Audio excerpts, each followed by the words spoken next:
I have in my hands the Rolex GMT Master II. This is the Batman. And I have been thinking about buying this watch on the secondhand market. I was trying to get one for about $15,000. But I have a friend who's got a very nice collection of watches. And I asked him, I said, hey, can I please borrow your GMT so that way I can wear it for a few days and see how I like it? See if I really want to spend the kind of money that you have to spend in order to get one on the secondhand market. And I've had this for a couple of days now. I've been wearing it, and it is a beautiful watch. This is a beautiful, beautiful timepiece. But one thing I don't like is the lack of any adjustable glide system on this bracelet. And I'm finding that on a day like, here we are in summer of Iowa, it gets cooler at night, it gets hot as hell during the day. And that glide lock system comes in so damn handy, because if I set this to where it's, fits properly on my wrist, as the day progresses, my hand is going to swell up a little bit because it's hot, it's humid, and then the watch starts to become uncomfortable. Yes, you have an adjustment here, a 5mm extension deal. Right here, you can just kind of set this in, make it 5mm smaller or bigger, but it's still not the same as that glide lock extension that I have on my Omega Seamaster bracelet. So this is a beautiful watch, but I am also finding that, to be honest with you guys, I like Omega watches more than I like Rolex watches. I really think it's the case for me. I've had a sub. I still have my green OP. I've been wearing this one for a little bit. And again, this is a beautiful watch. It is an icon, this GMT, an absolute icon.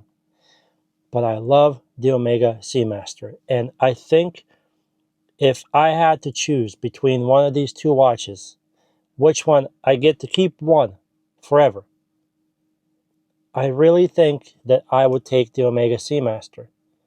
I love this watch. On this rubber strap, it is one of the most comfortable combinations you can possibly put on your wrist. It is a beautiful watch. It does everything I need it to do. And it's so comfortable. This really is a watch you can wear every day, all day. And like I said, the one thing missing on these GMT watches is that glide lock extension. And it really kind of makes it to where I'm not sure I would want to wear this every day, all day, especially like I said, in the summertime. And I go work out every day, and my arms are going to swell and all that from the workouts. And I don't have anything to adjust. Even when I throw this one on the bracelet, I can still adjust the bracelet to where it's perfectly comfortable on my wrist for whatever size my wrist is at the moment. But this is, like I mentioned before, a beautiful, a gorgeous watch, an absolute icon of a timepiece. Is it worth the money that the secondhand market is asking for it? I don't think so. Now, I am on the list for one of these at my local AD.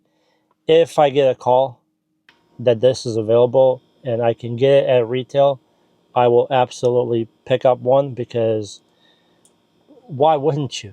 If you have the money saved up and you get a call like, hey, I have a GMT Master II, Batman, Batgirl, Pepsi, whatever it is, do you want it? The answer is always yes. Absolutely, you want it. And if you're not even going to wear it, put it in your watch box. And just, it's a pretty safe investment. And I know a lot of people say, oh, watches are not investments. Yeah, but they are. If you spend whatever the retail is, $11,000-$12,000 on this right now, and you keep it forever, you will always be able to get your money back. I don't see a time in which you can buy one of these watches at retail and you lose money on it. I don't see that happening in my lifetime. Unless Rolex really changes something in the next few years and decides to make 10 million watches a year versus about 1.5 million that they're making, then yeah, that might be the case. But I don't see it happening. So if I do get a call for this GMT, I'm also on the list for a Starbucks. I am on the list for a Rolex Explorer 2, the polar dial. If I get a call for any of those watches, I will absolutely buy one. And I remember I told her, I said, hey, can you also put me down on a list for a Pepsi? And she kind of almost rolled her eyes at me, knowing damn well I'm not going to be getting one, because the wait list for the Pepsi now is probably, for a guy like me who's only bought a watch or two, for a guy like me, the wait list for that Pepsi is probably pushing 7 years, maybe more. It's a longer wait now for the Pepsi than it is for the Panda. And it's just is what it is. As these watches become more and more popular, different models, the wait list goes up, and then they start to give those watches to only their most exclusive customers who have a large spend history. But in any case, it is a beautiful watch. It looks great on your wrist. But is it, again, would I spend the money that the secondhand market is asking for? No. The answer is no. It's just not that. I don't think it's worth it. I don't think this watch is worth two of these or two and a half of these. No way. But this is it on my wrist. I don't know how big my wrist is, but I'm 6'1", about 200 pounds. And it's a great looking watch. I'm doing this with my hands so the camera will focus on my wrist and the watch. But is it worth that kind of money? No, not to me. If you are a watch guy and you are one of us, watch nerds who watches YouTube videos, you know everything there is to know about this watch. So I don't need to bore you with the specs. I'm here just to give you my opinion on whether this watch would be worth spending that kind of money to me. So in conclusion, is this a better watch than this?